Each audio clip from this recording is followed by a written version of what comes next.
नमस्कार, अश्विनी अन्नपूर्णा किचनमध्ये तुम्हा सर्वांचं खूप खूप मनापासून स्वागत. मुलांना सुट्ट्या लागलेल्या आहे आणि मुलांना अदल्या-मधल्या वेळेसाठी किंवा तुम्ही हा टी टाईम स्नॅक म्हणून सुद्धा हा केक खाऊ शकता. अतिशय पौष्टिक असा आज आपण हा गव्हाच्या पिठाचा केक तयार करणार आहोत. यामध्ये आपल्याला दह्याची गरज लागलेली नाही किंवा यामध्ये आपण मैदा सुद्धा वापरलेला नाही. पौष्टिक असा केक आज आपण तयार करणार आहोत. रंगही अगदी छान आलेला आहे आणि यामध्ये आपण साखर सुद्धा वापरलेली नाही किंवा आपल्याला ओव्हनची सुद्धा गरज लागणार नाही. हा केक बनवणं इतकं सोपं आहे ना, अगदी तुम्ही पहिलाच जरी प्रयत्न केला ना, परफेक्ट हा केक तुम्ही बनवू शकता, तोही कढाईमध्ये. चला तर मग वेळ न घालवता कसा बनवायचा हा गव्हाच्या पिठाचा केक ते पाहूया. रेसिपी नेहमीप्रमाणेच अगदी साधी, सिंपल, सोपी आहे, त्यामुळे तुम्हाला नक्कीच आवडणार आहे.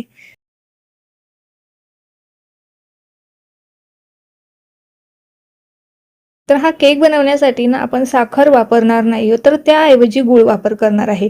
गुळामुळे आणि गव्हाच्या पिठामुळे ना हा केक अजून टेस्टीही होणार आहे आणि पौष्टिक सुद्धा होणार आहे.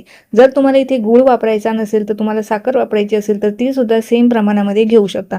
फक्त जे मेजरमेंट आहे ना ते अगदी परफेक्ट घ्या, तेव्हाच केक परफेक्ट होणार आहे. नाहीतर मेजरमेंट चुकलं तर आपला केक बिघडण्याची शक्यता आहे. तर पाऊण कप आपल्याला अगदी नरम असा गूळ घ्यायचा आहे आणि पाऊण कपासाठी आपल्याला अर्धा कप एवढं पाणी घ्यायचं आहे. हे अगदी परफेक्ट आहे. पाणी जास्त वापरू नका, कारण नंतर नाहीतर आपलं जे बॅटर आहे ना खूप जास्त पातळ होईल आणि केक असा स्पॉन्जी तयार होणार नाही. तर हे पाऊण कप गुळासाठी अर्धा कप पाणी हे परफेक्ट आहे. आता आपल्याला ह्या गुळाचा पाक वगैरे असं काहीही करायचं नाही. फक्त हा आपल्याला छान असा वितळून घ्यायचा आहे. जर तुम्हाला गरम करायचा नसेल ना तर तुम्ही हे अर्धा ते 1 तास ना हा गूळ पाण्यामध्ये तसाच ठेवायचा, म्हणजे तोपर्यंत विरघळून जाईल. किंवा अगदीच वेळ नसेल तर तुम्ही असा हा फक्त विरघळून घ्यायचा आहे. तर हे पहा, गूळ आपला छान वितळलेला आहे. आता हे जे मिश्रण आहे ना आपल्याला थंड होण्यासाठी एखाद्या पसरट भांड्यामध्ये काढून घ्यायचं आहे आणि मिश्रण थंड झाल्याच्या नंतर आपण केक बनवायला घेणार आहोत. आता हे मिश्रण ना मी ह्या मिक्सिंग बाउलमध्येच गाळून घेणार आहे, कारण ना गुळामध्ये बरेचदा अशी बारीक खडेही असतात आणि उसाचे जे लांब लांब धागे असतात ना ते राहिलेले असतात, त्यासाठी आपल्याला ही गाळून घ्यायचं आहे. आता मिश्रण थंड होत आहे ना तोपर्यंत इथे आपण जो केकचा टीन आहे तो रेडी करून घेऊया. त्याला आतून थोडंसं तेलाने ग्रीस करून घ्यायचं आहे आणि आतमध्ये बटर पेपर घालायचं आहे.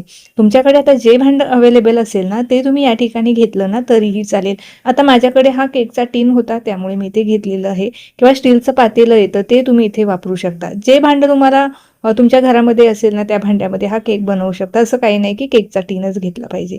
फक्त आतून बटर पेपर लावा. बटर पेपरही नसेल तर फक्त हलकंसं तुम्ही गव्हाच्या पिठाने याला डस्ट करून घ्यायचं आहे. बटर पेपरला सुद्धा आतून थोडंसं हलकंसं तेल लावून घेऊया. आता इथे आपलं जे मिश्रण आहे गुळाचं ते देखील आता थंड झालेलं आहे. पूर्णपणे थंड करून घ्यायचं, त्यानंतरच बाकीचे जिन्नस घालायचे आहे. आता इथे मी पाव कप ना साजूक तूप घेतलेलं आहे. तुपामुळे ना खूप छान फ्लेवर येणार आहे. पाव चमचा आपल्याला इथे विलायची पावडर घ्यायची आहे आणि 1 टीस्पून आपल्याला इथे विनेगर घ्यायचं आहे. आता बऱ्याच जणांना प्रश्न पडला असेल, आता यामध्ये विनेगर घातलं तर विनेगरचा फ्लेवर ह्या केकमध्ये राहून जाईल. तर अजिबात नाही, विनेगरचा जरासुद्धा फ्लेवर या केकमध्ये येत नाही. आता त्यानंतर मेजरिंग कपाने आपल्याला गव्हाचं पीठ घ्यायचं आहे. आता हे सगळे जिन्नस आपल्याला चाळून घ्यायचे आहे छान. त्यानंतर 2 चमचे मिल्क पावडर घालायची आहे.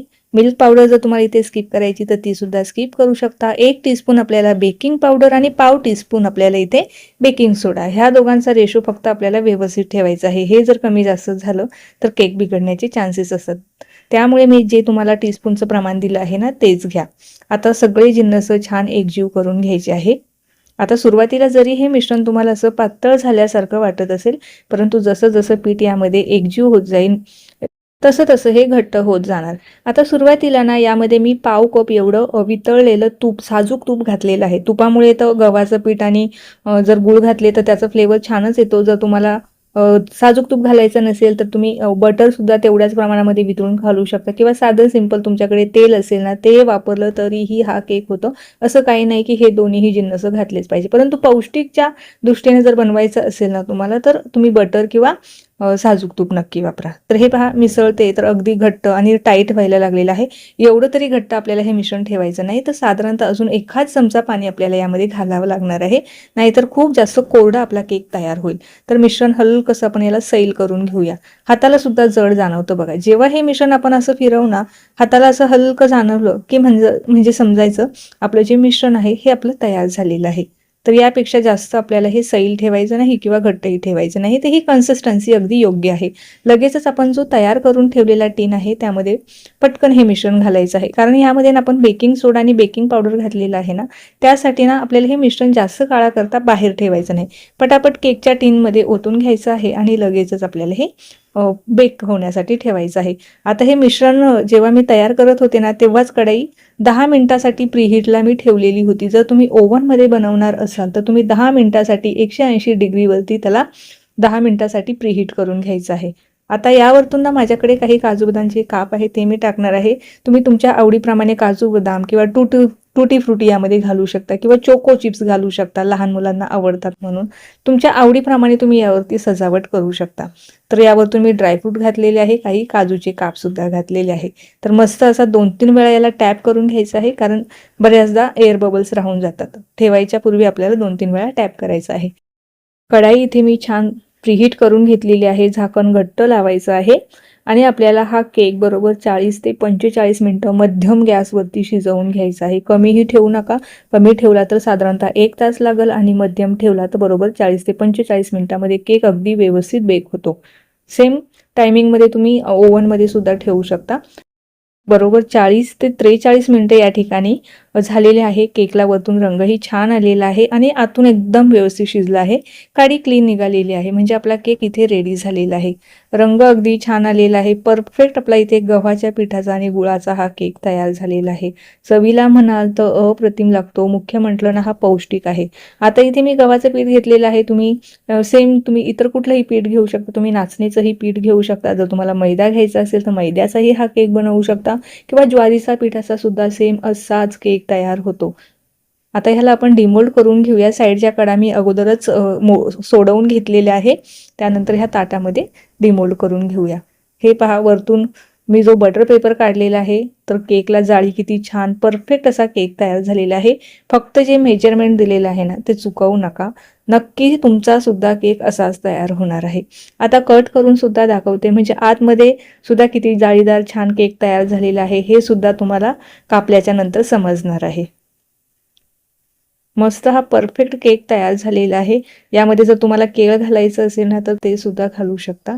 त्यामुळे तर अजूनच छान पौष्टिक होणार आहे. हे पहा, अगदी छान मऊ लुसलुशीत आणि जाळीदार हा केक इथे तयार झालेला आहे.